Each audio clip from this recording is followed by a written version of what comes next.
Este programa llega a ustedes gracias a Pisco Armada. Un pisco de uva quebranta de 44% de volumen y 5 años de guarda. Un verdadero deleite para el paladar más exigente.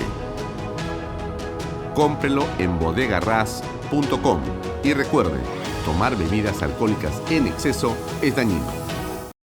¿Qué tal, amigos? ¿Cómo están? Muy buenas tardes, noches. Bienvenidos a una nueva edición de Bahía Talks por Canal B, el canal del Bicentenario.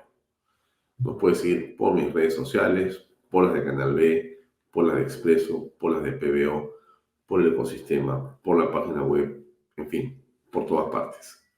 Hoy tenemos un programa muy interesante. Va a estar con nosotros primero Pepe Lucho Delgado, su aprista de toda la vida, para hablar de un evento importante que va a ser el domingo en la Plaza de Hacho. Más detalles nos va a dar él en unos minutos.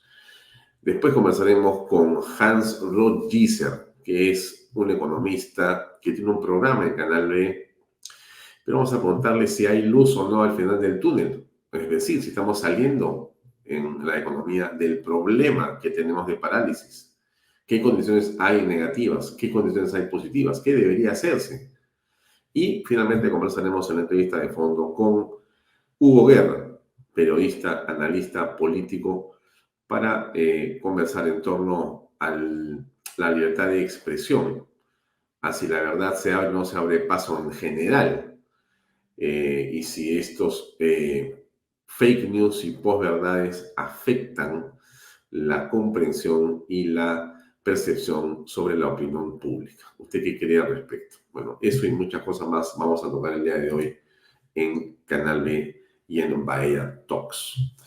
Estuvo con nosotros el día de ayer Carlos Gálvez, digamos, hombre y líder del sector minero, profesional que ha tenido una destacada labor en el mundo corporativo de la minería y que, bueno, conoce bastante lo que pasa con los procesos económicos, con los procesos sociales y políticos en el país. Y por eso ayer tuvimos una extensa conversación muy comentada por muchas personas sobre lo que dijo.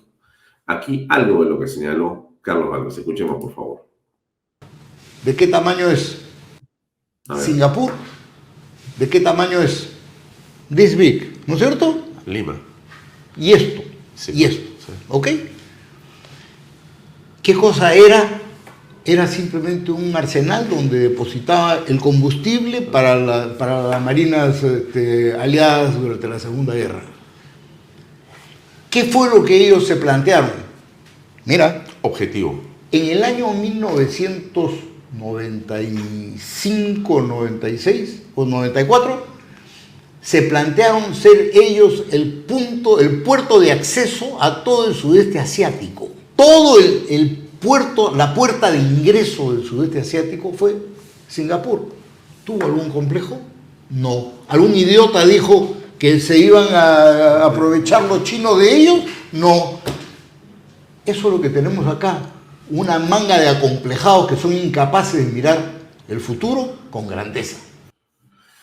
Bueno, a ver, duro lo que dice Carlos Gálvez, ¿no? Bueno, lo dice con sinceridad, con franqueza, pero en todo caso lo interesante es que hay una oportunidad, ¿no? Hay que mantener la calma, hay que mirar con objetividad lo que hay en el horizonte para el país, pero creo que sí hay una oportunidad con respecto a las inversiones que vienen para el tema portuario.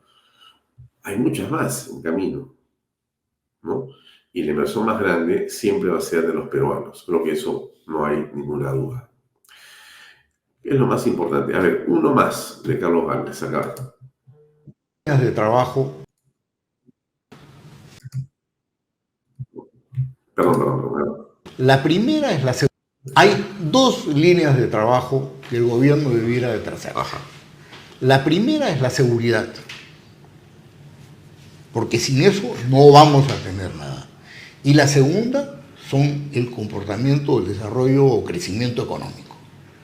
Y para el crecimiento económico, el gobierno, y ahí sí es el gobierno, tiene que echar mano de las cosas positivas que tiene. O sea, lo que los gringos llaman pues recoger la fruta que está a la mano. Creo que al ministro Rómulo Mucho tienen que darle todo el respaldo para que pueda efectivamente avanzar con proyectos que tengan impacto. Tía María es el primero que tiene que ir adelante. Segundo, tiene que impulsarse Chacobamba para que la Bamba no caiga a su nivel, y hay que darle impulso a otros proyectos más. Creo que sí, hay que empoderar, y Rómulo Mucho es clave en todo lo que está pasando. Así es, mucho que hacer con Rómulo Mucho por delante. Vamos con las entrevistas, adelante.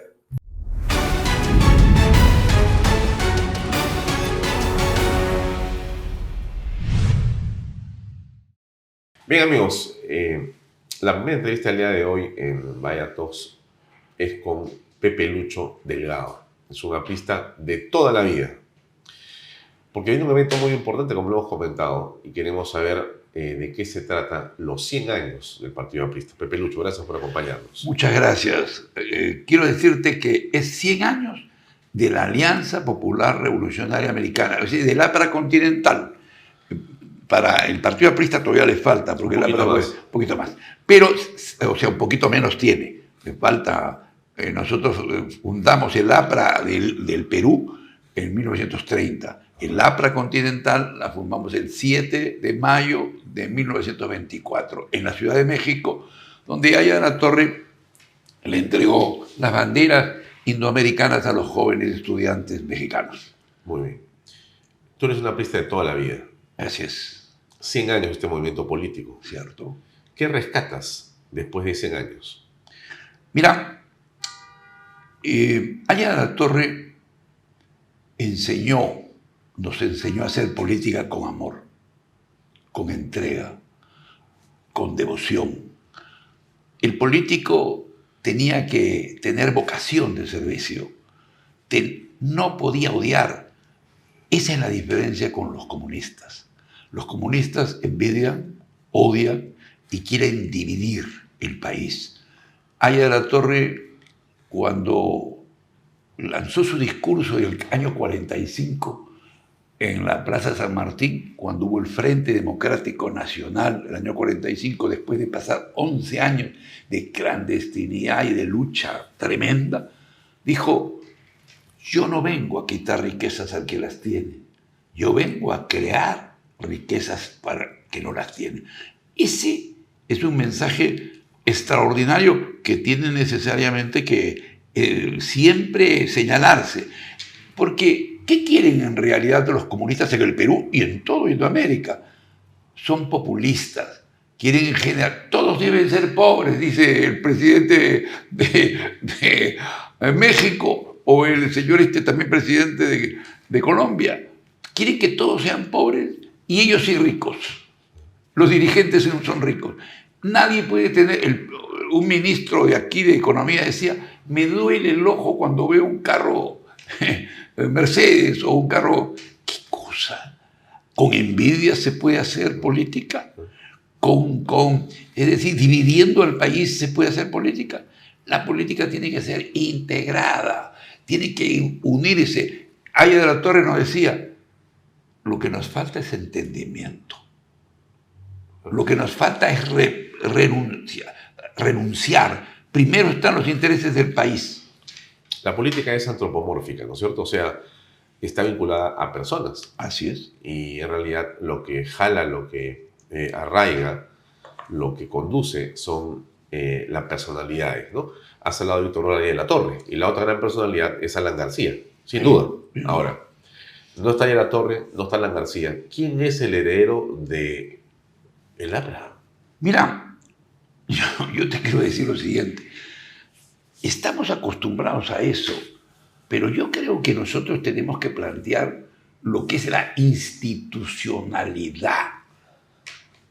Si nosotros comenzamos a respetarnos y a pensar en la institucionalidad, en los planteamientos, los líderes hay veces salen y hay veces no salen.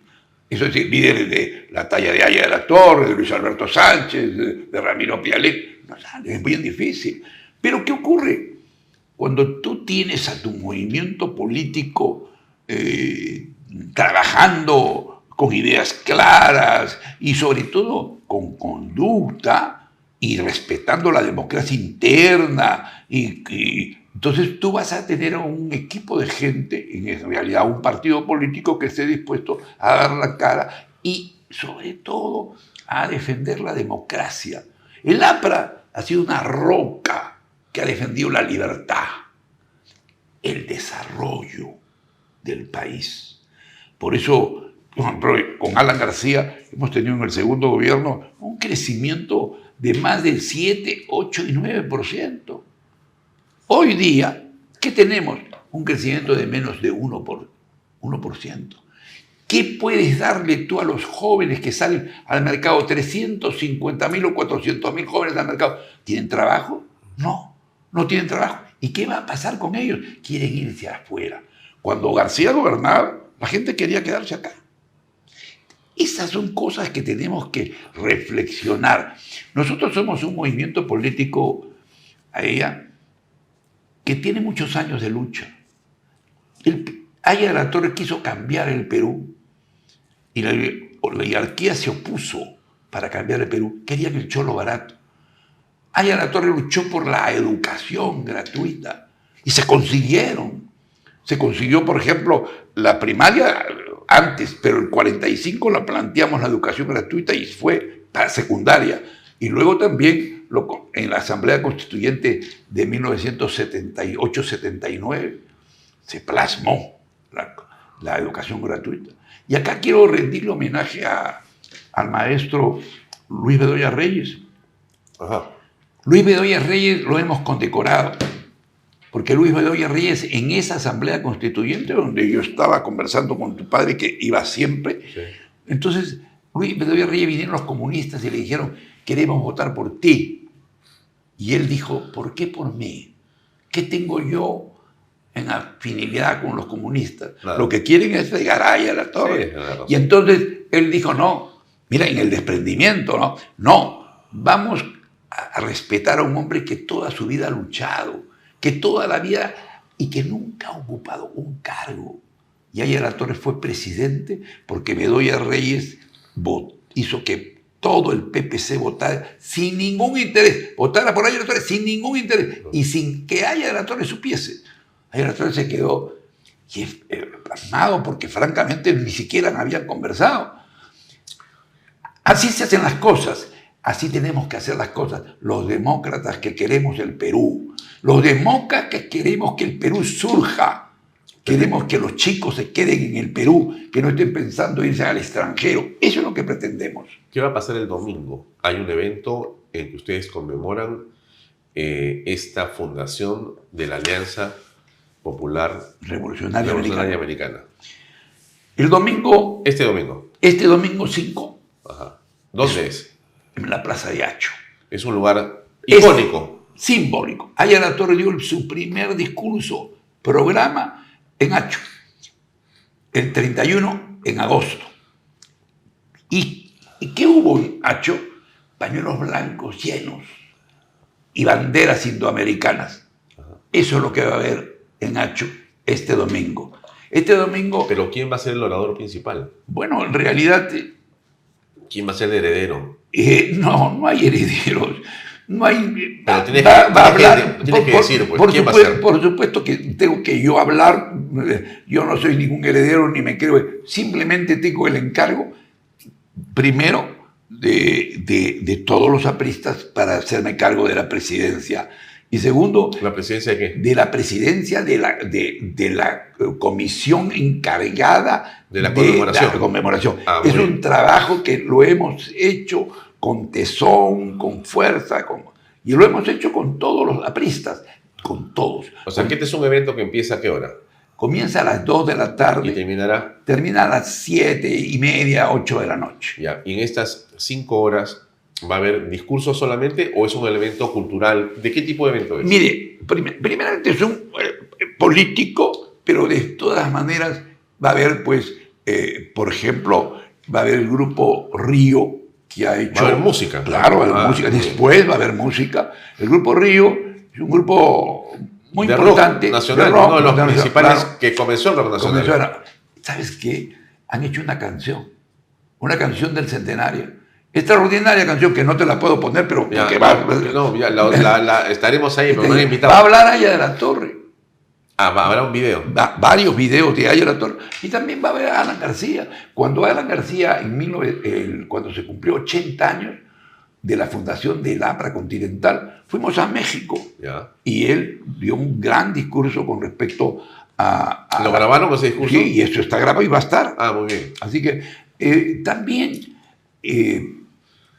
creo que el país va a ver al APRA revivido. Yo les digo a ellos, a mis compañeros, porque he recorrido todos los sectores de Lima y del Perú, he estado en el Cusco, he estado en Trujillo, he estado en Chiclayo, he estado en Piura, en Ica, es decir, en qué sitios no hemos estado, pese a la edad, sigo trabajando. Le he dicho que Aya de la Torre nos ha despertado. Ha despertado a León. Muy bien, pero regreso al evento, que es lo que quisiera que El evento va a tener los hermanos Yaipen. Va a cerrar con Yapen. Con Yaipen. ¿Cuesta ir al evento? ¿Qué? ¿Tiene un costo ir al evento? O sea, No hay que pagar una entrada. Gratis, absolutamente. ¿Es popular? Popular. Gratuito. Puertas abiertas. Todo el mundo. No hay invitaciones, no hay ticket. Van solamente con su DNI y seguramente lo van a revisar que no tenga botella. No va a haber licor. Ya. Nada de licor. Ajá. Y entonces van a entrar. Es familiar. Que vayan las familias. Queremos, decía Aya de la Torre, pueblo que canta, pueblo que se salva. Nosotros vamos, después de la actuación política y cultural, porque va a haber poesías, va a ser una serie de cosas, también vamos a cantar, vamos a celebrar los 100 años, mi querido. ¿Quiénes son los invitados? Hemos invitado a todos los partidos políticos democráticos. Ajá. Hemos invitado a miembros de la Fuerza Armada, retirados. Hemos invitado a todos los diplomáticos. Es decir, va a haber un tremendo tendido, que es el número 1, para que vengan todos los invitados que puedan y que quieran. Yeah. Así que esto va a ser una fiesta popular, pero que tiene contenido cultural y que tiene también contenido de música y de baile, ¿no? Muy bien. Pero hablemos un poquito más del APRA, de la política. Lo que tú quieras. Porque ustedes están inscritos ya para poder ser una opción electoral. Nosotros ya estamos inscritos. ¿O faltan detalles? No falta ninguno. Tenemos todo. Lo que nos quitaron la posibilidad de ser a la mala. Sin embargo, no tenemos memoria para los agravios. Ya. Vamos a pensar ahora. Hoy somos un partido que está en la línea para poder postular el 2026. Una opción. Somos una opción. Ahora, las campañas presidenciales, ¿no?, son jaladas por el candidato presidencial, ¿no?, para la lista parlamentaria, ¿no es cierto?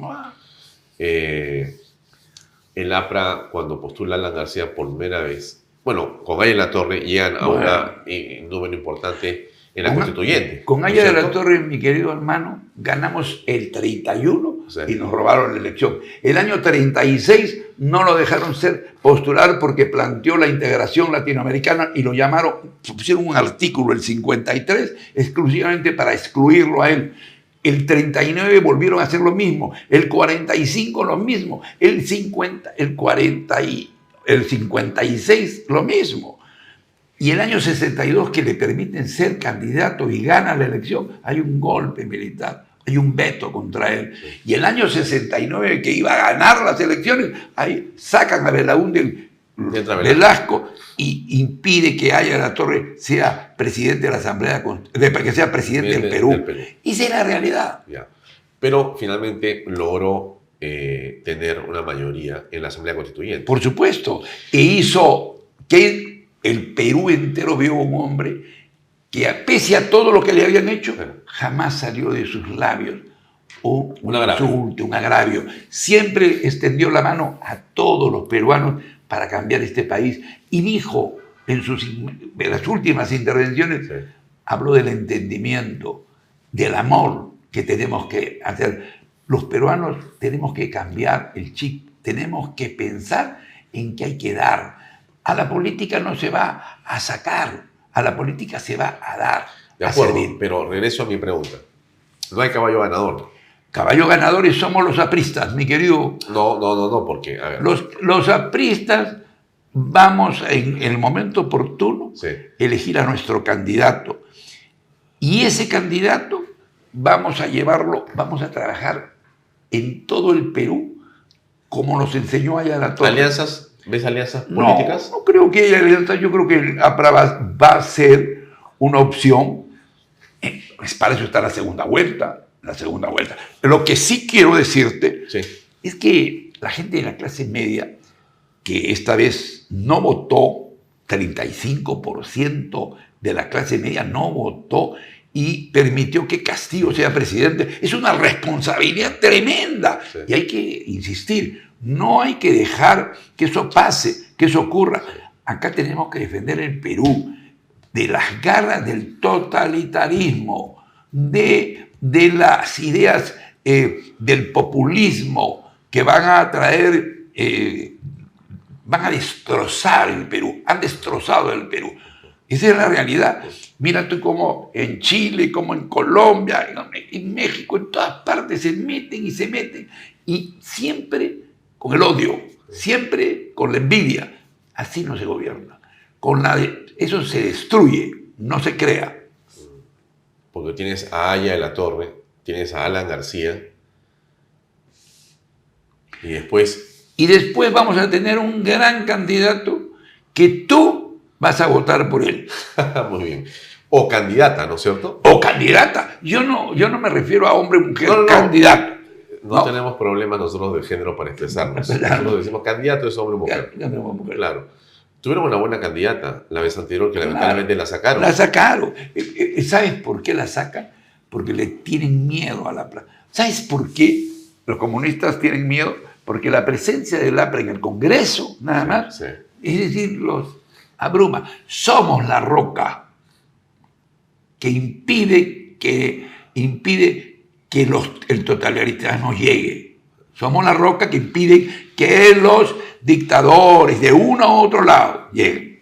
Muy bien. Pepe Luch, te agradezco mucho por tu tiempo. El día domingo, amigos. Domingo, 5, a las 2 de la tarde. Desde las 2 de la tarde. Desde las 2 de la tarde, desde la 1 de la tarde están las puertas abiertas. Y va a haber un cierre con los hermanos Yaipen. Y ahí, sí. ¿También son compañeros o son básicamente colaboradores? Son compañeros los papás, así que hemos tenido que llamarlos Los hijos. Los hijos de repente ya van a votar como tú vas a votar por el APRA. Muy bien, bueno, el voto es secreto. Gracias, Pepe Luch. Muchas Encantado gracias. de saludarte, felicidades. Amigos, continuamos con el programa.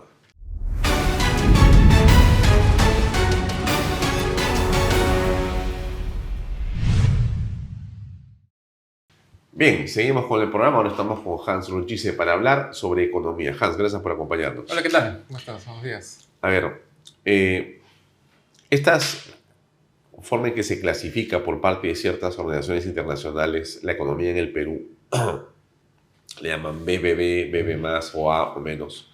¿Qué significa? Y digamos, demérito que hemos tenido, ¿tiene una implicancia grave para ti?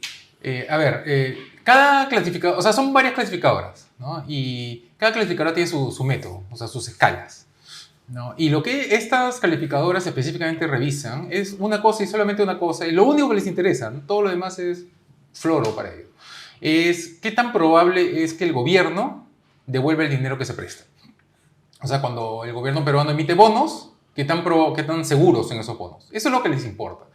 Que si Patricia Benavides, que si el jurado nacional, no sé, la Junta Nacional, sí, que si Antauro, nada de eso les importa en lo más mínimo, ¿no? Entonces, ellos evalúan cuando esas cosas políticas se inmiscuyen, o sea, se meten en los procesos económicos, ¿no? financieros de un país, ahí sí ya lo empiezan a incorporar, ¿no? Entonces, lo que ha pasado ahora recientemente es que una clasificadora, una nomás, porque hay tres grandes, digamos, en el mundo. ¿Cuáles son las tres?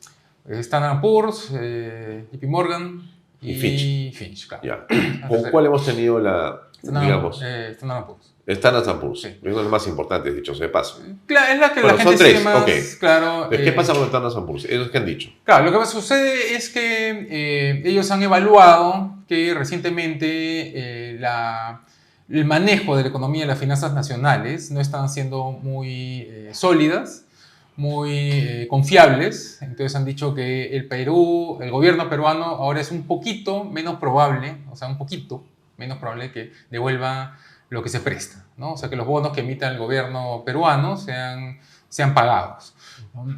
Ahora uno diría ya, bueno, nos bajaron la nota, o sea, de 16 a 15, pues, ¿no? Será, Sí. pero no. El problema es que desde el gobierno Humala hasta ahora nos han estado bajando sistemáticamente la clasificación, ¿no? Hasta llegar a BBB menos, que es la última nota aprobada. Antes de ser jalados. Claro, antes de ser jalados, Ya. ¿no? Después ya viene BBB nomás. Entonces, acá lo que sucede es que si patinamos una vez más, ya pasamos a la categoría de bonos basura, ¿no? Que es la situación en la cual ahorita se encuentra Bolivia, por ejemplo, ¿no? En la cual la clasificadora recomienda a los grandes capitales internacionales no invertir, o sea, no meter plata a los bonos peruanos o prestarle al gobierno peruano. ¿Cómo subimos? Ahí lo que hay que hacer es empezar a manejar bien, digamos, las finanzas nacionales, ¿no? Las finanzas del país, ¿no? Como alguna vez lo hicimos, ¿no? O sea, gobiernos pasados hemos manejado bien las cosas y los mercados internacionales lo reconocían con una clasificación mayor. ¿Qué es lo que está mal desde tu punto de vista? Aquí, bueno, hay un montón de cosas que están mal, ¿no?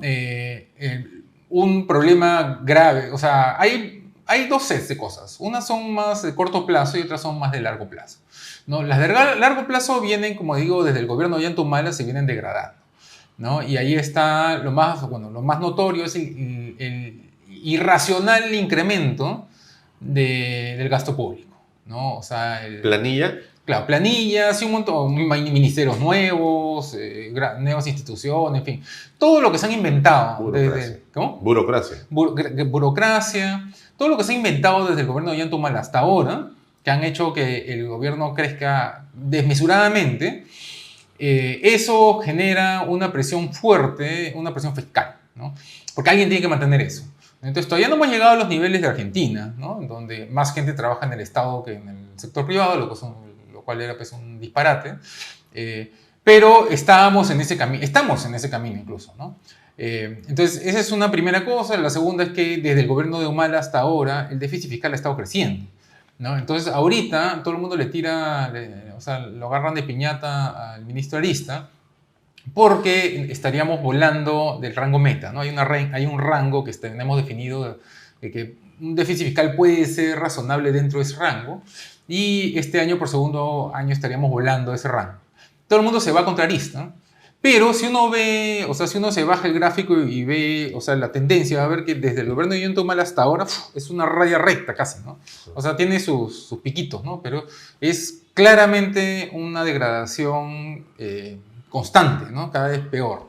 Lo que tenemos ahora es ya pues el siguiente paso lógico de un largo proceso de deterioro, ¿no? Entonces, hay varias cosas ahí de largo plazo que hay que corregir, ¿no? Lo cual va a implicar pues una reforma profunda, lo que a su vez va a tener una resistencia fuerte, ¿no? De los grupos que están enquistados en el Estado. Exactamente. Ahora, es a lo Milei que hay que trabajar. O sea, hay 19 ministerios. Es como un ejemplo a lo bruto, pero bueno, de esa manera que la gente puede entender claramente, ¿no?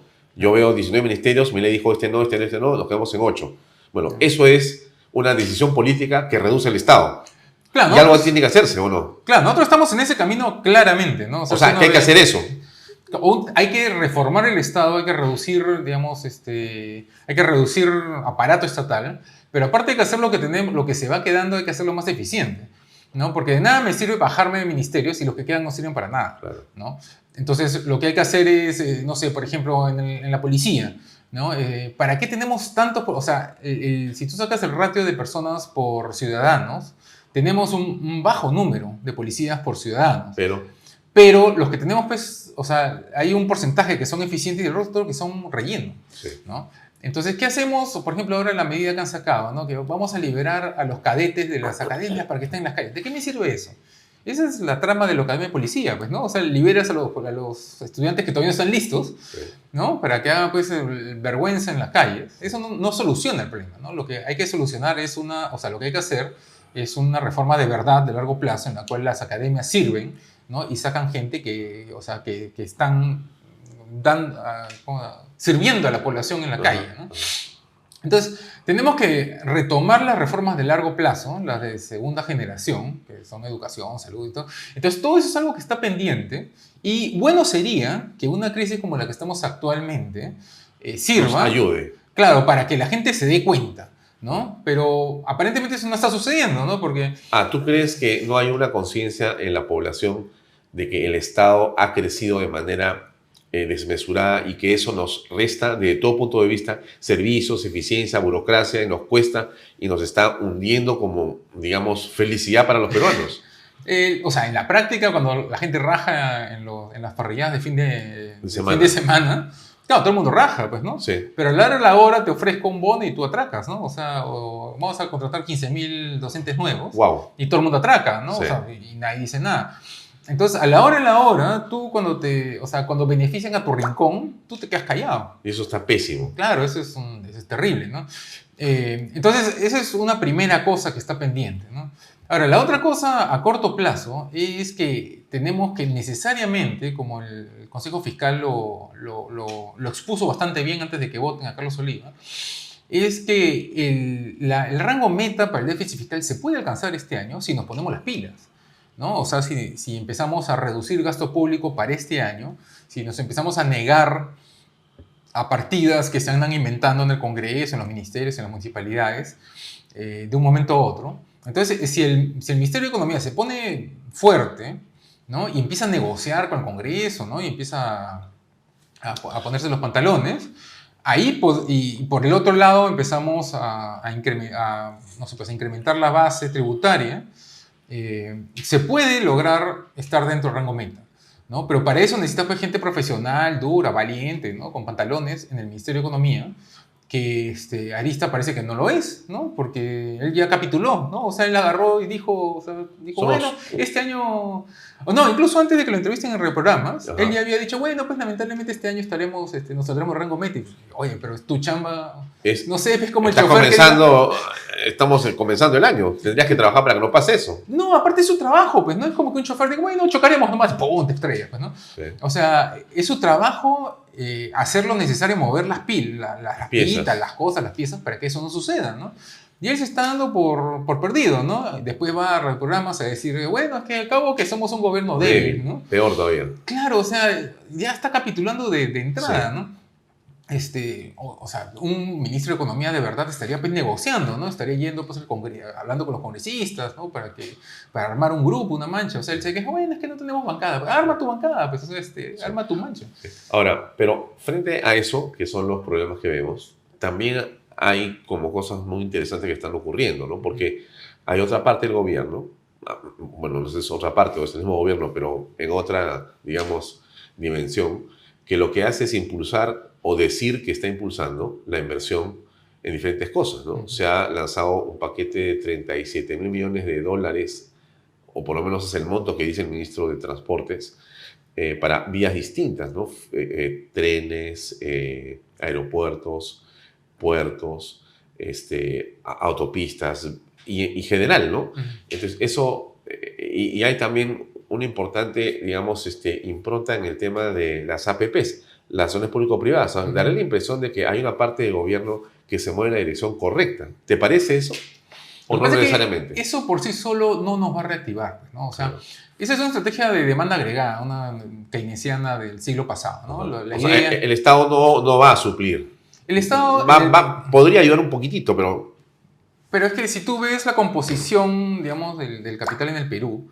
El privado. El privado es el que es el importa, 80%. ¿no? Es el 80%. Sí. Cuando el privado se retrae, sale, pues, Humala también decía, no se preocupen, lo vamos a compensar con inversión pública. No pasa nada. Y eso, pues, es para el que no sabe sumar y restar, pues, ¿no? El que no sabe leer gráficos. La inversión privada es la que pinta acá en el Perú, ¿no? Entonces, ellos anuncian sus grandes obras. ¿Y con qué van a pagar eso? Con más déficit fiscal, justamente, ¿no? Que es justamente lo que había que frenar, o con más impuestos, ¿no? Y la teoría básica, o sea, un chiquillo de primer año de economía te dice Va a ser un desastre. claro, que cuando estás en un proceso de recuperación, tú lo que necesitas es que la gente tenga plata en el bolsillo para que gaste, ¿no? Para que genere demanda, para Sí. que yo compre pues, zapatos, de manera que el zapatero tenga trabajo, ¿no? Si tú creas impuestos nuevos, como el impuesto a Netflix, esto que se están inventando, ¿no? Arista nuevamente, entonces lo que estás haciendo le estás quitando plata a las empresas, a la gente, y es dinero que ya no van a gastar. Entonces ahí estás... O sea, estás cancelando tu propio efecto, ¿no? O sea, te estás olvidando cuál es el objetivo final, Sí. ¿no? Y te estás quedando en el instrumento como objetivo, ¿no? Entonces ahí, o sea, ¿para qué anuncias tanta cosa si no tienes la plata? O sea, la plata para hacer todas esas obras la teníamos, no sé, hasta el año pasado, básicamente, ¿no? Ahorita esta estrategia de estar inyectando dinero como locos a la economía para generar demanda, ¿no? O sea, porque tú contratas a una empresa constructora, que es la que va a construir el puente, y ellos a su vez contratan obreros, ¿no? Y los obreros ya tienen plata porque les están dando un salario, y ellos ya tienen plata para hacer otras cosas, para comprar otras cosas. Entonces ahí se genera un efecto multiplicador, ¿no? Esto es tecnología económica de hace un siglo, ¿no? Sí. Hoy en día sabemos que eso tiene limitaciones, ¿no? Que ese es como un electrochoque que le das a un muerto, 1, 2, 3 veces, y si no funcionó ya se murió, pues, ¿no? O sea, esto lo venimos haciendo de Vizcarra, ¿no? Entonces, insistir con esa estrategia por sí sola no es, o sea, no es excelente, no es una excelente estrategia ganadora, ¿no? Los constructores están felices porque les dan trabajo a ellos, que es justamente lo que decía hace un rato, ¿no? Hay empresarios que dicen, sí, claro, por supuesto, hay que hacer eso. Claro, porque a ellos les está cayendo plata, ¿no? Pero eso por sí solo no nos va a rescatar, ¿no? Acá lo que nos va a rescatar es apostar por la inversión privada, ¿no? ¿Chancay? ¿Qué? Chancay, Chancay, por ejemplo, ¿no? Chancay, Tía María, en fin, todas las grandes obras que todos sabemos que la Ajá, Bamba, están ahí además. y que no las impulsan. Entonces, ¿qué hacen jugando los bloques con sus puentecitos, con sus carreteras, sus trenes? Si todos sabemos que lo que necesitamos para reactivar a Arequipa es sacar adelante una minera que está en el sur, que ha pasado todos los filtros del Estado, ha cumplido con todo lo que le pidió el Ministerio del Ambiente, ha cumplido con todo lo que le pidió el Ministerio de Transporte, todo lo que ha cumplido. Y aún así no le dan la luz verde final, ¿no? Por un tema de licencia social que no está tipificada en la ley peruana, sí, ¿no? Y que, ay, no, pobrecito, ¿no? Entonces, o sea, eso es lo que reactiva la economía, ¿no? Ese proyecto, el otro proyecto, o sea, los proyectos privados que son los que dan trabajo y los que son sostenibles. Porque todo esto que están anunciando, estas obras públicas que están anunciando, finalmente ¿no? son transitorias, sí, ¿no? Dan trabajo por unos meses y después regresamos al mismo estado de hace un rato, ¿no? mientras que la privada genera permanentemente un circuito positivo. Claro, y se queda ahí funcionando y da más trabajo a la gente, ¿no? Un trabajo, todos sabemos, ¿no? O bueno, los que saben sumar y restar saben que un trabajo en el sector minero da varios otros trabajos Sí, indirectamente. Son 6, 7, 8, 9 veces claro, conexo, depende ¿no? quién lo es estime. enorme. Sí, la multiplicación. Pero el caso es que das mucho más trabajo invirtiendo por ahí. Pero como estos pues son unos débiles, o sea, y no entienden. No sé qué tanto no entienden, son unos mediocres. Pero yo te diría que el ministro Mucho es un hombre que está jugado por la inversión y lo está diciendo. O sea, yo entiendo eso. Pero, ¿qué tan buen político el ministro Gonzalo Solaechea está impulsando de manera creo que ordenada lo que va a pasar con APEC y creo que algún beneficio tendrá por ahí el Perú también. Claro, eso es su trabajo, pues, ¿no? O sea, está bien. No, claro, sí, pero es un trabajo que podría ser al revés. O sea, estuvo Mirta Vázquez y se paró en creo que era, no sé si Chalhuahuacho o no sé en qué parte. Claro, yo no voy a dar más licencias, se acabó la minería en el Perú. Sí. O sea, lo dijo una PCM, ni siquiera una ministra, simplemente era o sea, era una locura eso. O sea, era exactamente al contrario del beneficio para los peruanos. Claro. Bueno, estos lo están haciendo bien. Claro, o sea, siempre podríamos estar peor, ¿no? Es como cuando me dicen, no, pero Castilla es un buen ministro. Fue un buen ministro porque pudo haberlo hecho peor. Pero ¿qué clase de defensa no, es un estándar pues hasta la pata. Claro, ¿no? Es un estándar pues malísimo, ¿no? Y lo ponen como uno de los ministros, uno de los economistas más influyentes del Perú, lo cual a mí me da pena, ¿no? Y cuando yo abrí esa revista dije, pucha, con razón estamos tan mal, ¿no? Sí. Alonso Segura está también ahí en la lista, dos de los peores ministros que hemos tenido en los últimos años. Pero ahí lo que sucede es que, si bien, o sea, hay niveles ¿cómo se llama? O sea, hay niveles, ¿no? Mirta Vázquez pues ya era el subsuelo, pues, ¿no? De lo mal, ¿no? Es la típica la comparación que hay que hacer cuando te dicen que el gobierno de Dina Boluarte es una continuación de lo mismo que estaba haciendo Pedro Castillo, lo cual es incorrecto. porque Pedro Castillo estaba activamente destruyendo la economía nacional, ¿no? O sea, estaba cerrando minas, estaba sacando gente para que todo vaya mal, ¿no? O sea, lo estaba haciendo a propósito, no sé si al propósito o porque estaba loco, Sí, en fin. pero el estilo era destructivo. Claro, su estilo es destructivo. Dina lo que hace es no hacer nada, ¿no? Lo cual, o sea, es preferible a alguien que está destruyendo las cosas, pero preferible aún sería alguien que esté haciendo las cosas bien, Ajá. ¿no? El ministro Mucho efectivamente es alguien muy comprometido con la inversión privada y tiene, digamos, todo un rollo ideológico, ¿no? Sí. Que lo anda diciendo en conferencias. Pero sin apoyo político suficiente no va a poder caminar muy lejos. Claro, Garay. esa es una cosa. Y otra cosa es que un ministro con más muñeca conseguiría el apoyo político que no tiene, ¿no? O sea, no sé, Carranza, por ejemplo, ¿no? Carranza, él conseguía claro, un montón de gente lo odiaba, ¿no? Le decían el doctor, no, lo que sea, pero Sí. él conseguía el apoyo político que necesitaba para sacar adelante lo que hacía falta para que la economía nacional mejore, ¿no? El ministro Mucho es un excelente técnico, pero no es un muy buen político, ¿no? Aún no. Aún, No, bueno, pues, o sea, no lo estamos viendo. No, creo, pues, ¿no? no, pues. O sea, está tratando de, pero no está logrando. Claro, porque, o sea, el canario en la mina es Las Bambas y Tía María, ¿no? Cuando esos dos estén adelante, ya podemos decir que ya el tipo es un genio, es un héroe, Sí. ¿no? Debería ahorita- sacar Tía María, debería sacar Tía María. Claro, ahorita está sacando lo que puede, ¿no? Pero, o sea, no es lo que va a mover la aguja, ¿no? Ya. ¿Cómo generamos confianza? Porque esa es una razón fundamental para que la gente salga a las calles, ¿no? Pero hay como preocupación por los temas políticos, ¿no? ¿O tú crees que esos temas políticos, lo has dicho claramente, ¿no? A Standard & Poor's o las calificadoras, lo que pasa en la fiscalía puede no importarle nada, en realidad, ¿no? Pero la gente en la calle me da la impresión de que tener durante casi un mes y medio los relojes como noticia más importante, o esta discusión por la Junta Nacional de Justicia y la Fiscalía, termina por agotar a las personas, ¿no? Dicen, oye, esto está muy mal. No sé, ¿tú crees que eso impacta en la economía o no necesariamente la gente no le importa, no lo entiende finalmente? Claro. O sea, la economía, la recuperación económica tiene un componente muy importante que reside en la confianza de los agentes económicos, que son empresarios, consumidores, ¿no? Ningún empresario va a invertir en un país que percibe que está yendo al cuerno, ¿no? O que, no sé, pues que nada funciona. Entonces, tiene que haber un esfuerzo activo por ganar la confianza de los agentes económicos. Algo que acá nadie está haciendo, ¿no? En el gobierno de Alan García, por ejemplo, en el segundo gobierno de Alan García, tú tenías a Alan que se reunía todas las semanas, todos los jueves creo que era, con empresarios de alto vuelo para mantener su confianza, ¿no? Preguntarles qué tal, cómo va, qué está pasando, y le decían, mira, han sacado esta ley. ¿Cómo ayudamos? ¿Cómo ayudamos, no? Ajá. El Ministerio de la Producción en esa época tenía estas mesas ¿cómo se llama?, de reunión también con gremios para tratar de escucharlos y ver, bueno, cómo sacamos las cosas, ¿no? No sé, un periódico de izquierda te podría decir, ajá, están echados a los intereses privados. Pero es que sin inversión privada un país no funciona, ¿no? Es como que me digas un país, no sé, yo le pregunto a los médicos, bueno, médicos, ¿cómo hacemos para que puedan curar más? Y ajá, te estás echando a los intereses de los médicos. No, sino que necesitamos médicos, necesitamos una serie de cosas y también necesitamos inversión privada porque si no las cosas no funcionan. Entonces, ahorita lo que tenemos es inversión privada negativa, o sea, ha estado cayendo la inversión privada por varios años y eso se refleja en una situación económica bastante grave actual, ¿no? Lo que tenemos en los últimos meses es algunos indicadores que están empezando a recuperar, pero que es algo muy incipiente, ¿no? Es como cuando estás prendiendo una fogata y estás soplando así, a ver si prende. Ya todavía no sabes si va a funcionar. Claro, y todavía no sabes si va a prender y viene un idiota y tira agua, pues, ¿no? Entonces, ahorita estamos en esa situación en la cual bien podríamos empezar a recuperarnos si es que... ¿Y por qué piensas que podemos recuperarnos? ¿Qué te hace pensar que eso puede funcionar? Por un lado, tenemos el BCR mide la confianza de los empresarios y eso en los últimos 2 meses ha empezado a mejorar, o sea, levemente, pero ha empezado a mejorar y algunos de los indicadores ya están en el tramo positivo, ¿no? Porque es un índice y ellos manejan unos tramos, entonces hay unos tramos en los cuales tú puedes decir, ya, los empresarios tienen una visión optimista de la situación. Entonces no son todos los indicadores, pero algunos están mejorando y algunos están en el tramo positivo.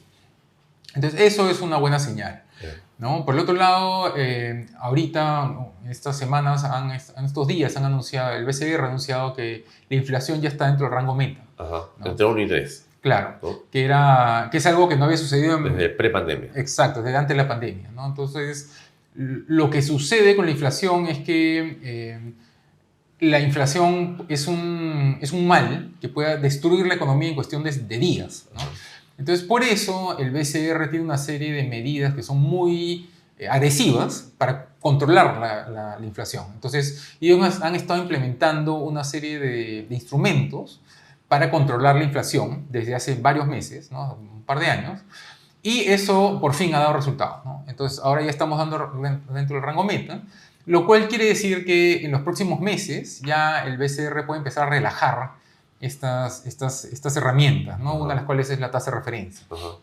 Cuando empieza a relajar eso, el costo de financiarse, ¿no? Para los bancos con el Estado más barato. va a ser menor, lo que a sus bancos, a nuestros bancos nos va a permitir bajar las tasas de interés, ¿no? A los proyectos de inversión que los privados presenten, ¿no? Entonces, eso a su vez va a permitir que más proyectos de inversión puedan ser aprobados, ¿no? Entonces, eso es otra línea de recuperación que está incipiente, ¿no? Porque todo se puede ir al cuerno también, o sea, la inflación se puede disparar ahorita, ¿no? Si metemos la pata nuevamente, pero también es algo incipiente.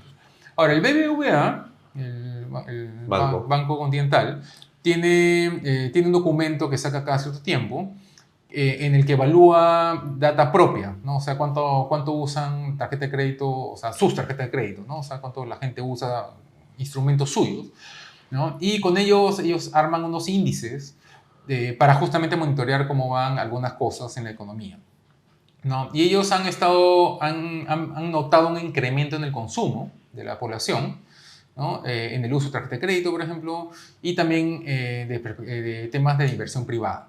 Entonces, ahí también tú puedes ver que las cosas están empezando a mejorar de a poquitos, ¿no? Podría ser que este mes, el próximo mes, puedan haber sido el punto de quiebre de la recuperación. Cuando el MEF dice que ha cambiado de 2.6 o 2.8 a 3.1% de crecimiento en el año, han modificado su porcentaje hace unos días o semanas. ¿Es positivo eso? Claro, el IPE también ha subido. O sea, el MEF yo no le creo nada, pues, ¿no? Pero el Instituto Operando de Economía, el IPE también ha mejorado un poco la perspectiva de crecimiento económico para el 2024, lo cual va de acuerdo a todo esto, ¿no? O sea, podría ser que nos vaya un poco mejor, ¿no? Pero todo esto se puede ir al cuerno, ¿no? Si viene una patinada ahorita, ¿no? Si aprueban una ley disparatada, no sé, hay varios proyectos de ley ahorita en el Congreso, por ejemplo, que son destructivos, pues, ¿no? No sé, ahorita, por ejemplo, están discutiendo una ley que permitiría que haya sindicatos por grupos económicos, ¿no? Y las negociaciones sean por grupo. O sea, que no sé, el BCP, no sé, un barrendero del BCP lo despiden y dicen, no, entonces me reponen por favor en la AFP prima, ¿no? Sí.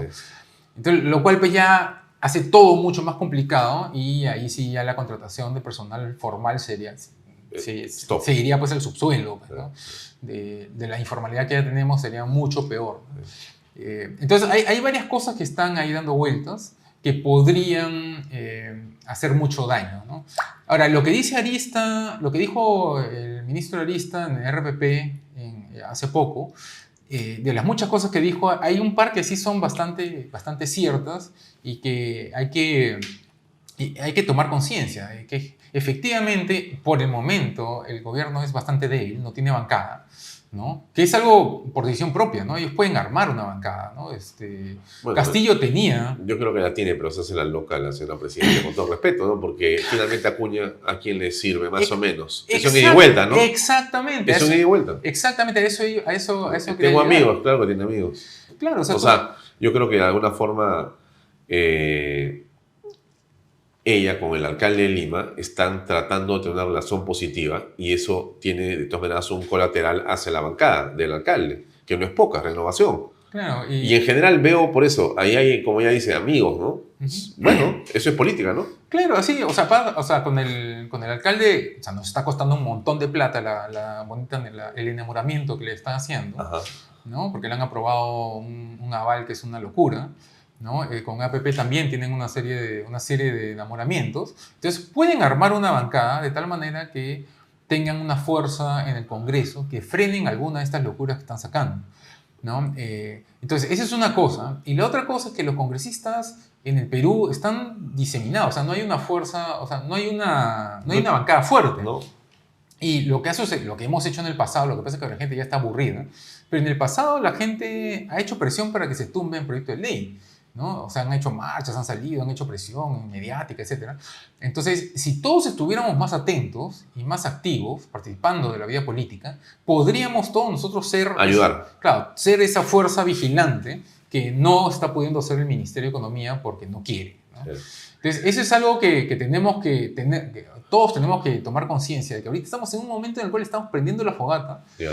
y si no estamos más atentos, vamos a arruinarlo todo y un par de años más de... Los retiros de reflexión. de las AFP son un respiro de corto plazo, malo, engañoso, positivo.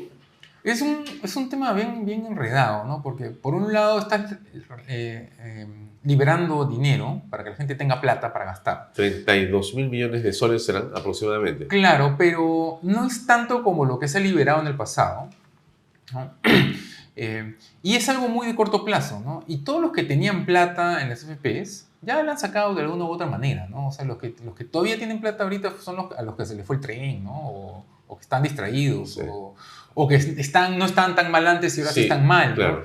Entonces, el efecto que va a haber no va a ser tan grande como el 2021, ¿no? Que se liberó todo, ¿no? Se liberó AFP, se liberó CTS, se dio bonos, ¿no? Pero se ha liberado también la CTS ahora, para ¿Cómo? diciembre. Se ha liberado. Ayer han dado la ley.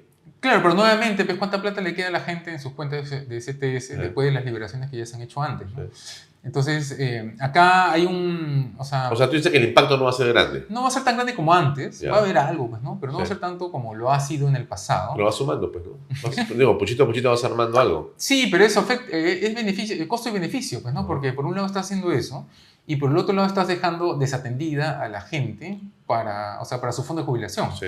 ¿no? Porque la FP te dicen, sí, pero en algo ayuda, ¿no? Como está diciendo ahorita. Pero la FP no fue creada para eso, Sí. ¿no? Es como que te pongas a podar el césped con un camión, ¿no? O sea, el camión no fue diseñado para podar césped, fue diseñado No. para otra cosa. Puedes hacerlo, pero no sirve. Claro, pero, o sea, sí, Está pues, mal, pues. tiene el efecto, pero Claro. la AFP fue diseñada para acumular dinero para tu fondo de Sí, jubilación. cuando tú dejas de trabajar, Para- dejas de dinero trabajando, tienes ahí Claro, un ingreso permanente. Claro, entonces lo que tenemos, bueno, que es un método, es un instrumento que nadie entiende, Sí. imperfecto, que había que ir Sí, arreglando bien el camino, complicado, todo bien lo que complicado. quieras, pero para eso era, ¿no? Entonces ahora lo que tenemos es que se está quedando desatendida un montón de gente. El proyecto del 1% del fujimorismo, ¿Cómo? el proyecto del 1% del gasto El que tú consumo, haces. el Sí. consumo. Ya, eso es, a ver, antes de llegar a eso, ¿Cuál es la propuesta de ellos? la propuesta es que Si tú gastas, de lo que tú gastas, el Claro. 1% de tu consumo pasa a tu cuenta. Claro, se llega a tu cuenta de jubilación, ¿no? Ahora, lo que sucede es que eso, antes de llegar a eso, había una propuesta intermedia, ¿no? Ajá. Que era la del IGB, Sí. ¿no? Que tú lo has comentado acá en Sí. este canal varias veces, Sí. ¿no? La idea era que de lo que nosotros paguemos formalmente, en lugares formales, ¿no? Y con recibo y con factura y con todo, etcétera, etcétera, registrado, la SUNAT registra eso, tiene sus ¿cómo se llama? Sus bases de datos. La SUNAT pues es una bala, ¿no? Para encontrar al que nos paga. Entonces, de todo lo que la gente pague de IGB, había un porcentaje que habían distintos proyectos, había gente que decía que sea 5%, otros 2%, en fin, un porcentaje del IGB vaya a parar a tu fondo de jubilación. Eso era una buena idea, porque fomentaba formalidad, ¿no? Porque así la gente, si yo iba a comprar un café en un lugar que no dame me la daba factura. factura, en otro Claro. lugar que me da, entonces yo iba a tender a ir a lugares donde den factura, Sí. donde recibo. Sí, sí. Entonces, de cierta manera estaba promoviendo formalidad.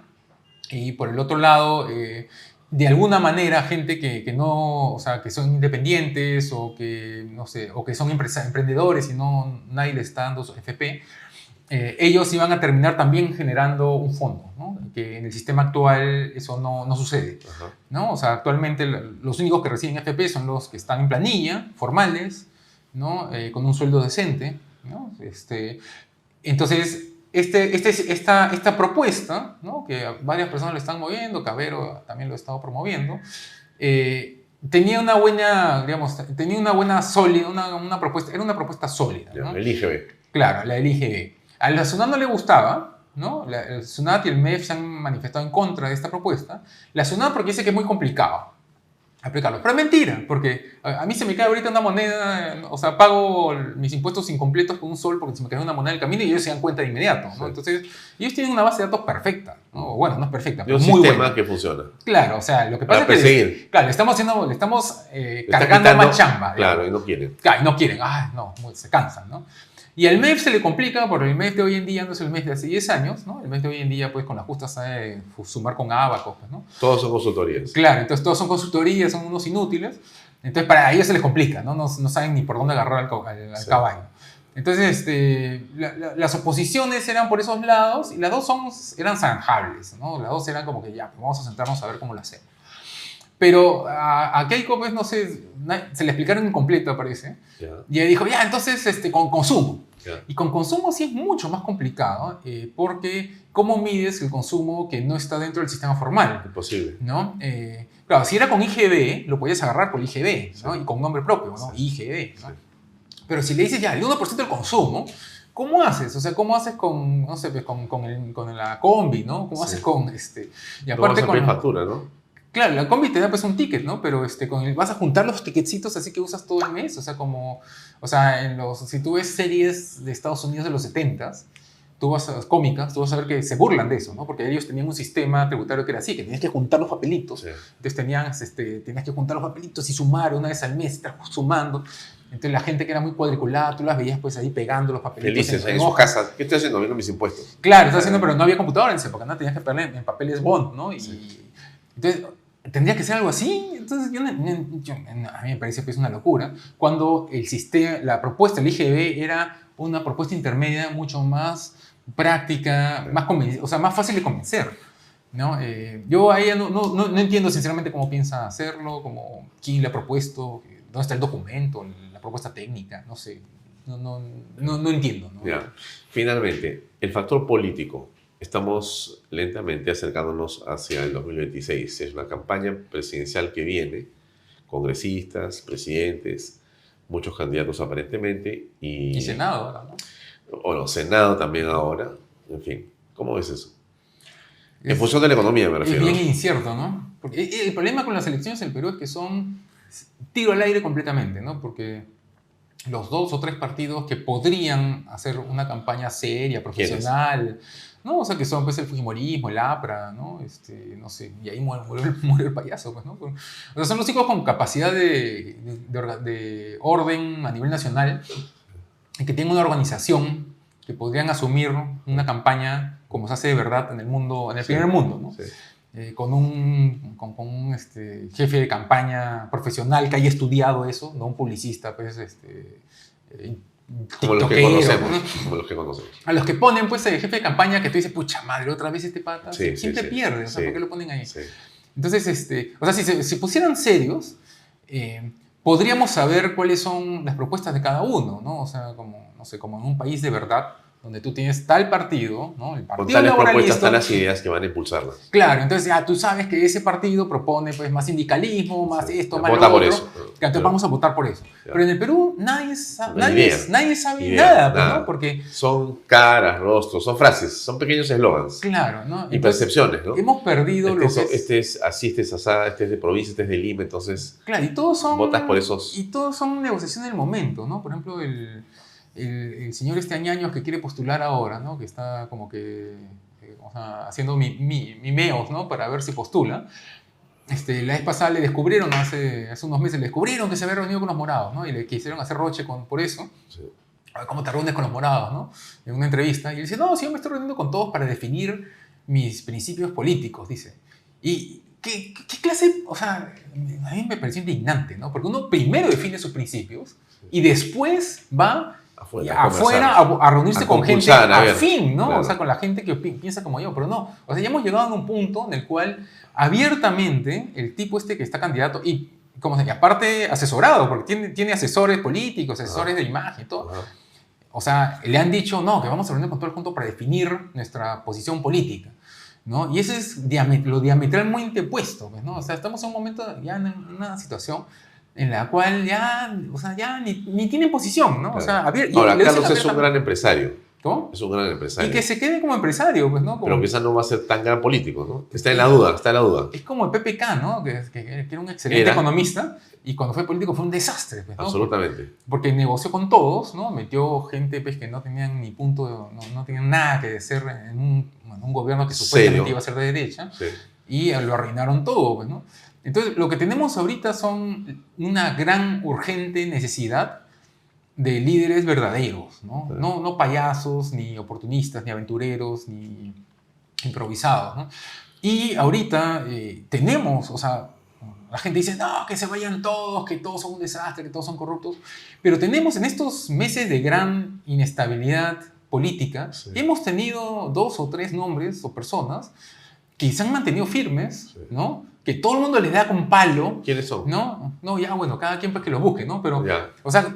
que la gente haga el esfuerzo de reconocer quién se ha mantenido firme En una su sola posición, a pesar de lo... a pesar de que no sea alguien que te caiga, a pesar de que sea una posición que no te gusta, a pesar Sí. de que tenga al costado un candidato o una candidata que te cae chinche, Ajá. gente que se ha mantenido firme, Sí. eso es lo que necesitamos ahorita, ¿no? Firmeza. Gente predecible, ¿no? Incluso, mira, desde Sigrid Bazán, que es de izquierda, odia el libre mercado, todo el mundo se burla de ella, constantemente dice tonterías, pero se ha mantenido firme desde el primer día hasta ahora, Sí. se ha mantenido firme Pero en lo que claramente ella cree. no votarías por ella. No, yo no votaría por ella, porque ella Jamás. defiende Ni le ideales, recomendarías que nadie vote por ella. defiende ideales con los que yo no comulgo, ¿no? Pero ese es el perfil, no la ideología, pero ese es el perfil de Ya. políticos que necesitamos, gente que se mantiene firme en A su pesar de- creencia, a pesar de que le dan con palos, se burlan de ella, le sacan caricaturas, y están ahí, ¿no? Y eso es lo que necesitamos para el 2026, ¿no? Gente predecible, ¿no? Muy bien. Gracias, Hans. De nada. Muy amable, amigos. Seguimos con el programa.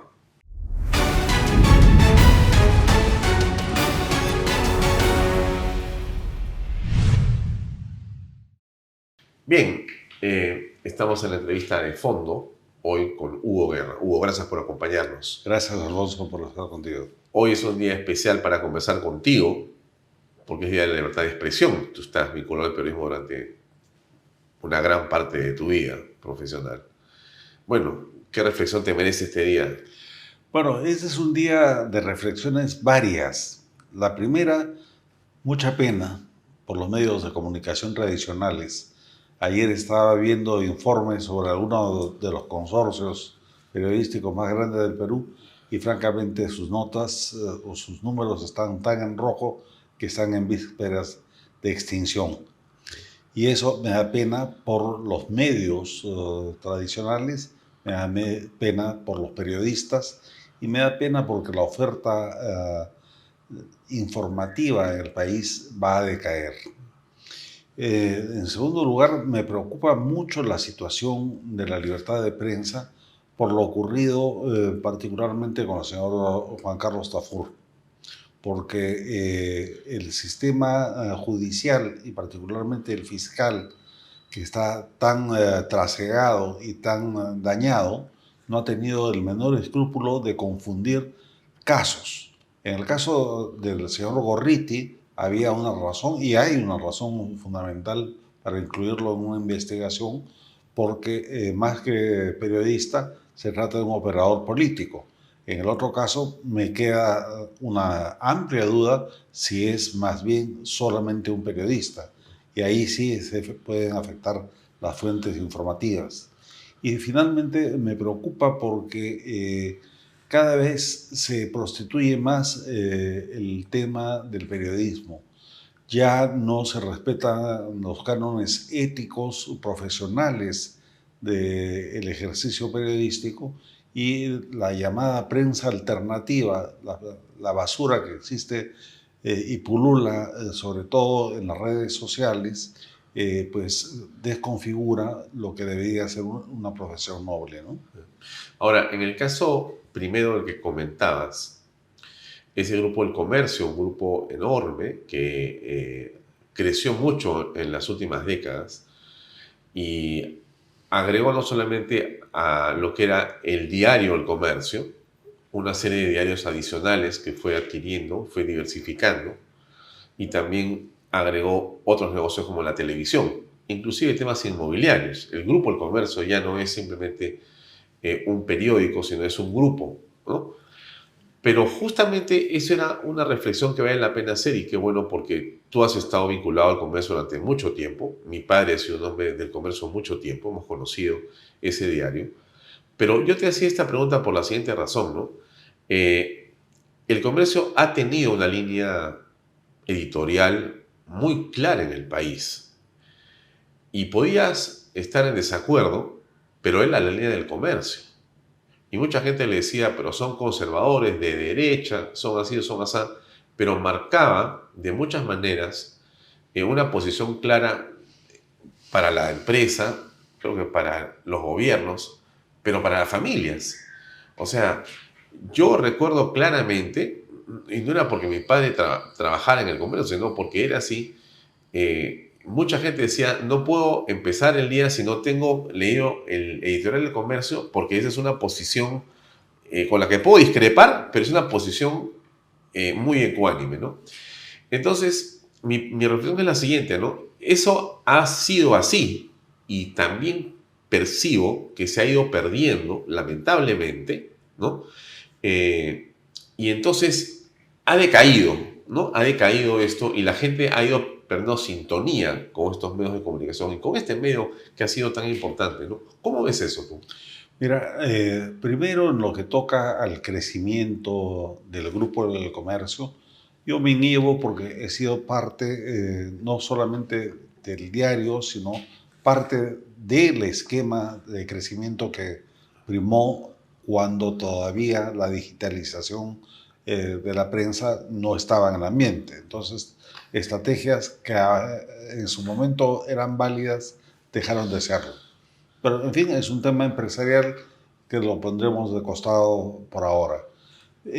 Más bien, en lo que toca al punto de vista editorial, como ya lo hemos conversado tantas veces, con tu padre no solamente trabajamos, sino que codirigimos la posición política y editorial del comercio junto con sus directores.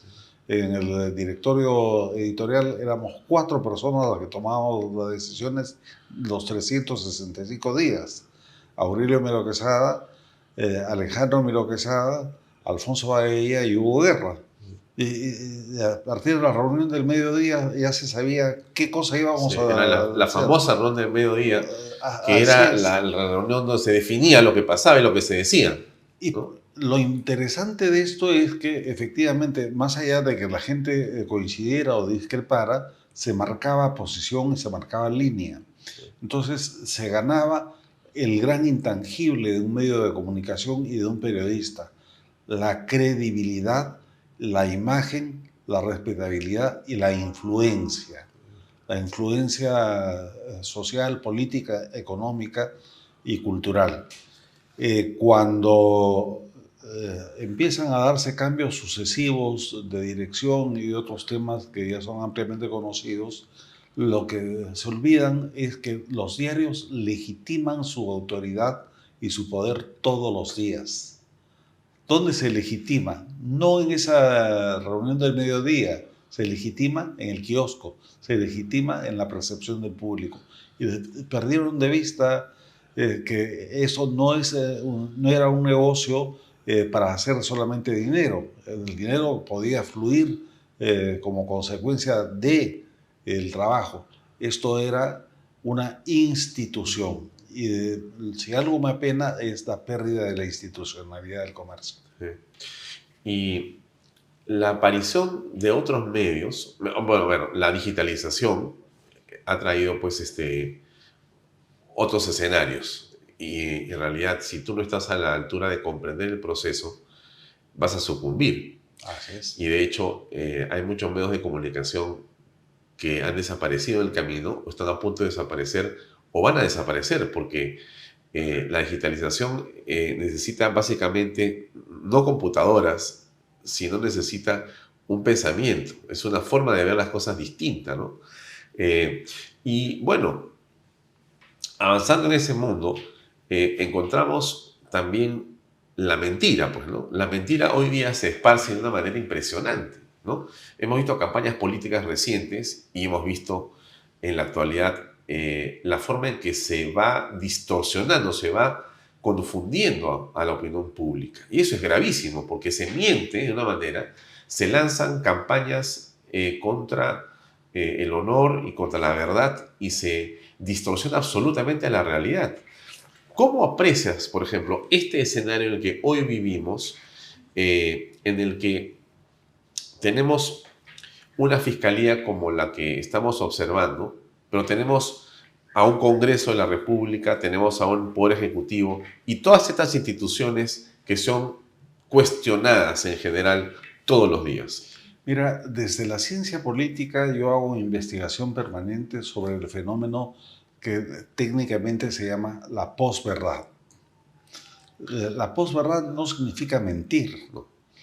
Significa crear realidades paralelas. Y en el caso del Perú, como en otras partes del mundo, permanentemente se nos vende a través de los medios de comunicación, de los influencers y de los medios digitales, estos que pueden ser permanentes o esporádicos, una realidad paralela que no tiene nada que ver con la realidad real.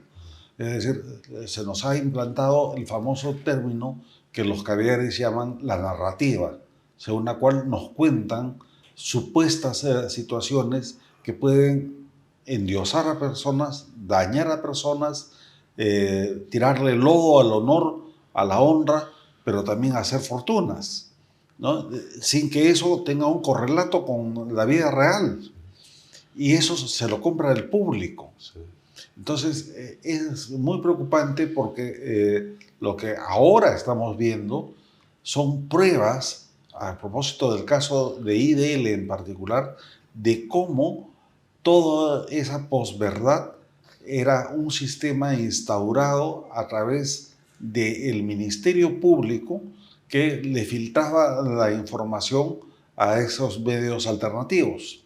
Sí. Y a través de ellos se instauraba la narrativa oficial de las cosas para judicializarlas. Digamos, un fenómeno harto complejo, una vez más desde la ciencia política, que implica desde el lawfare hasta el metaverso.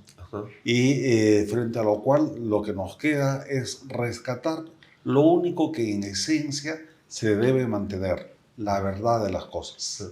Y entonces, en esa perspectiva que tú dices, quizá esta entrevista tenga que ser vista con cierta, diríamos, advertencia al público para que esté atento, porque estos fake news o esta posverdad circula de una manera veloz, ¿no es cierto? Y hay, en tiempo real. En tiempo real. Y entonces un hecho es interpretado de una manera absolutamente inversa a la realidad, ¿no? Y lo dicen varios medios como si fuera absolutamente cierto, pero además ponen énfasis en cosas que no deberían ser enfáticas. Mira, creo que todos estamos de acuerdo en que las veleidades sobre los relojes o las alhajas son un asunto secundario, ¿no? Y es un asunto, más bien diría yo, que no corresponde a un líder político de fuste, ¿no? Y apena que en un país como el nuestro tengas, digamos, esas, aprehensiones públicas que no son justificadas.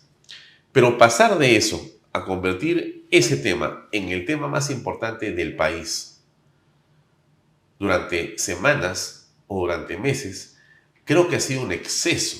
Hacer lo mismo con la Fiscalía y con el caso de Patricia Benavides, para que solamente se hable ya de ella, no del problema de la Fiscalía, sino de ella, y se la ponga en el centro de una vorágine de ataque, también pareciera que fuera exorbitante, fuera de la realidad. ¿Qué piensas tú al respecto?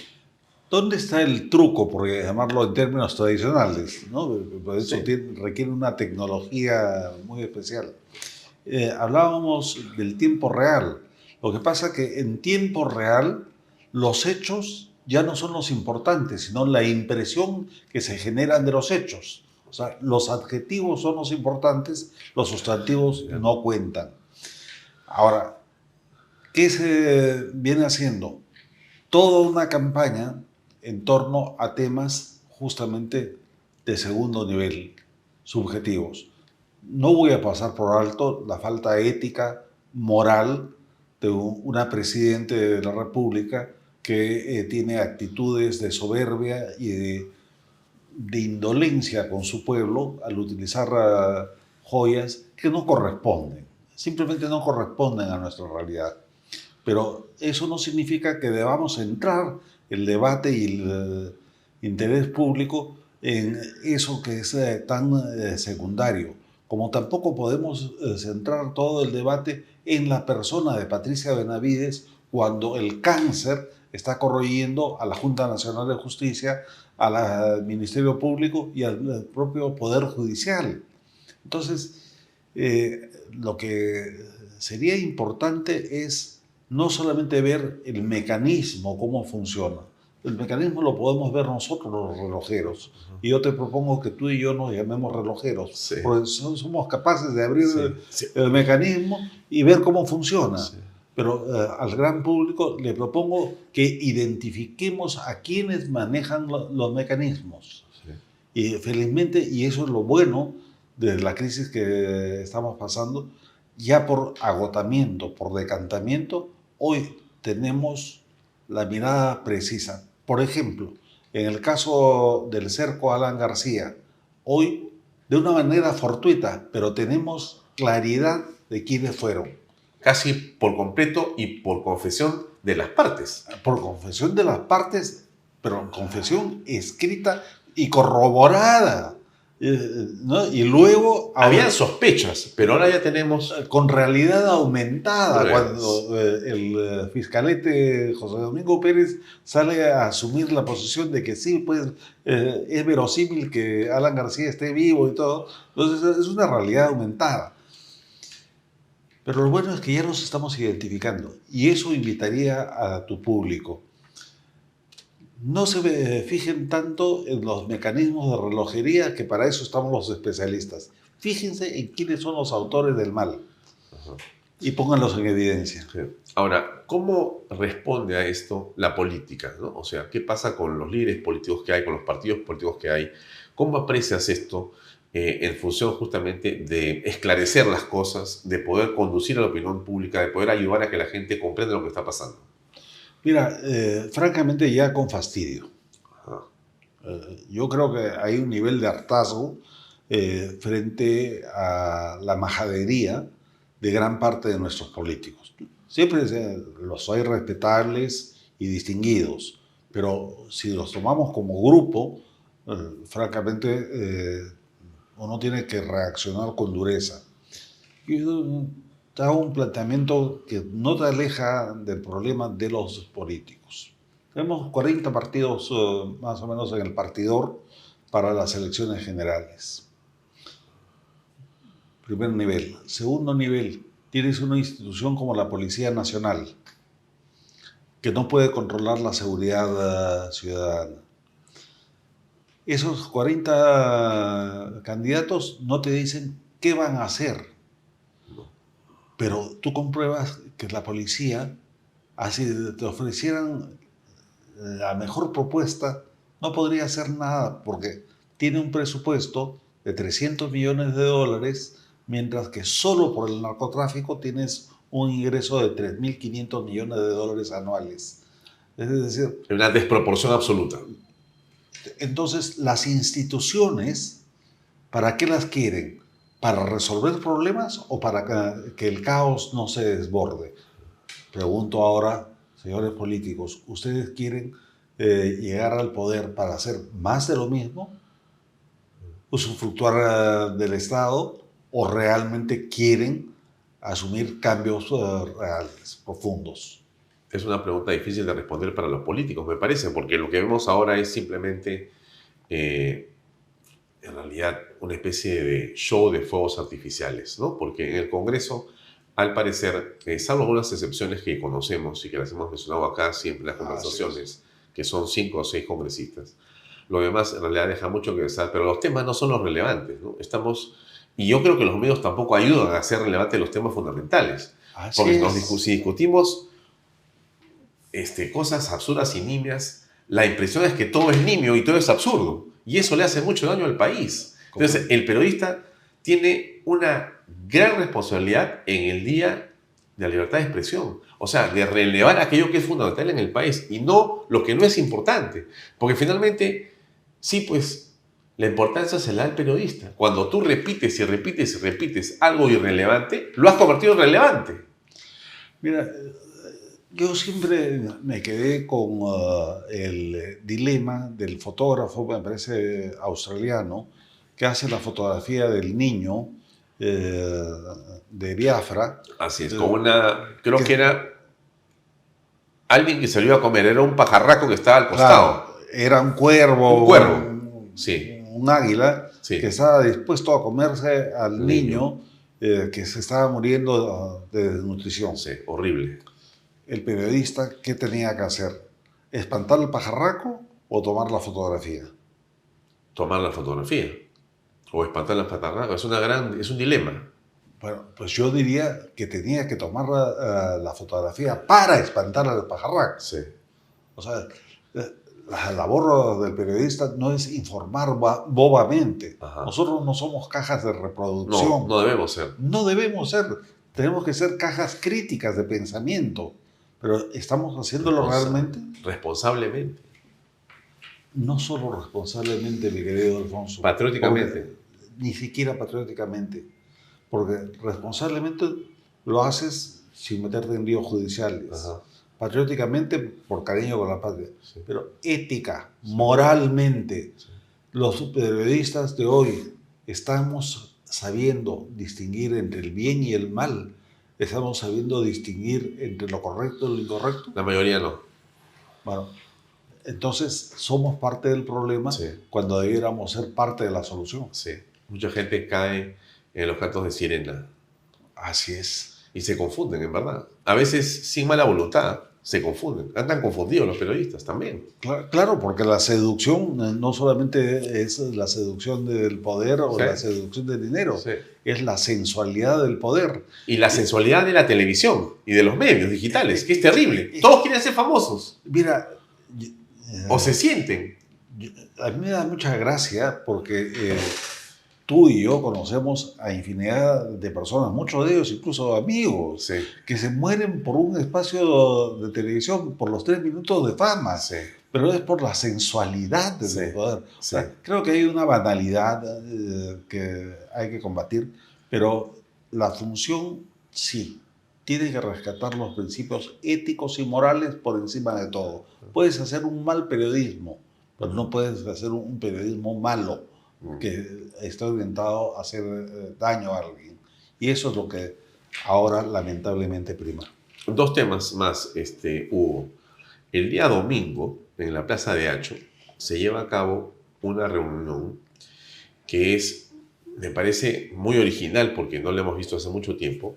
Es la conmemoración de la fundación de la Alianza Popular Revolucionaria Americana, Latinoamericana, o sea, el APRA Latinoamericana, o continental como le llaman, en Hacho, ¿no es cierto? Indoamericana. De 2 de la tarde a 7 de la noche, con Pepe Lucho Lado, que ha estado hoy en el programa contándonos estos temas, y que va a tener, es un tema popular, es en Hacho, inclusive con los hermanos Yaipen, que se cierra musicalmente este evento. ¿Qué opinión te merece este acontecimiento? De congratulación, de celebración, por varios motivos. El primero es, no todos los días tenemos la posibilidad de celebrar la existencia de una institución política tan perdurable como los 100 años, ¿no? Sí. Del APRA. Segundo, porque de todas maneras, más allá de que uno piense como ellos o no, es una celebración democrática. Y tercero, ya egoísta, porque me correspondió ser, ya lo he contado en otras oportunidades, el artífice del armisticio histórico entre el Partido Aprista Peruano y el diario El Comercio de Lima, que fueron dos viejos antagonistas con muertes de promedio.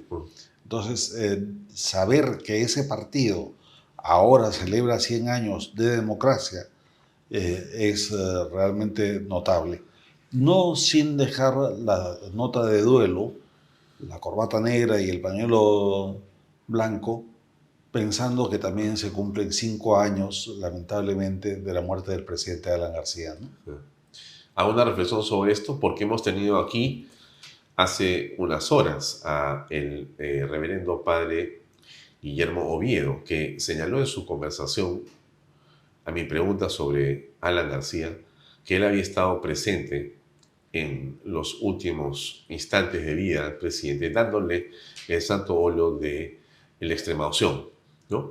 Y la absolución de sus pecados. ¿Qué opinión te merece eso? Primero, yo tengo que reconocer, y así lo dije en su momento, que la decisión del presidente García era una decisión digna. Yo no pienso en el suicidio como un acto de cobardía, de elusión de responsabilidad. Lo pienso como una alternativa de dignidad. Por lo tanto, no puedo juzgar, sino desde esa perspectiva, los hechos. Pero segundo, creo que la inmoralidad en la que se ha caído de tratar de banalizar un hecho tan trascendente, ya no solamente para el presidente García, sino para el país y para la familia y para quienes lo quisimos amicalmente desde muchos modos, es un acto criminal, vil, es una bellaquería indignante. Y ahí, una vez más, a quienes hay que responsabilizar es a gentuza que se vanagloria de haber contribuido al famoso cerco fiscal. Y para terminar, ¿cómo ves, digamos, el avance hacia el 2026 en temas electorales? ¿Visualizas candidaturas? ¿Visualizas consensos? ¿Cómo aprecias eso? Yo creo que lamentablemente estamos atrasados en la búsqueda de la unidad. Cuando digo de la unidad de centro-derecha o de derecha, que son términos un poco relativos, ¿no? Y estamos atrasados porque no somos capaces de lograr armonizar propuestas que no se deben restringir a un candidato único, sino a una plataforma de gobierno, a un plan y un programa de gobierno mínimo consensuado para el Congreso y el Ejecutivo, cualquiera que éste sea. De la izquierda no puedo esperar nada bueno, lamentablemente, porque incluso los que han reemplazado al Partido Morado y que ahora son juntos... .org, así es. Lo justo. ONG. Es un partido de heladeros mentales, ¿no? Inmorales. Digo heladeros por el color amarillo, pero tan inmorales como los morados. Entonces, no hay nada, y del extremismo, evidentemente, no hago más que rechazarlo. Pero estamos atrasados. Ojalá, advierto 2 o 3 líderes que podrían darnos una grata sorpresa en aras de la unidad, pero, digamos, por discreción y por cábala, mantenerlo todavía, ¿no? Muy bien. Te agradezco mucho, Hugo, Muchas gracias por haber estado esta noche con nosotros. Amigos, eso es todo por hoy. Nos despedimos hasta el próximo lunes. Gracias y buenas noches. Este programa llega a ustedes gracias a Pisco Armada. Un pisco de uva quebranta de 44% de volumen y 5 años de guarda. Un verdadero deleite para el paladar más exigente. Cómprelo en bodegarras.com y recuerde, tomar bebidas alcohólicas en exceso es dañino.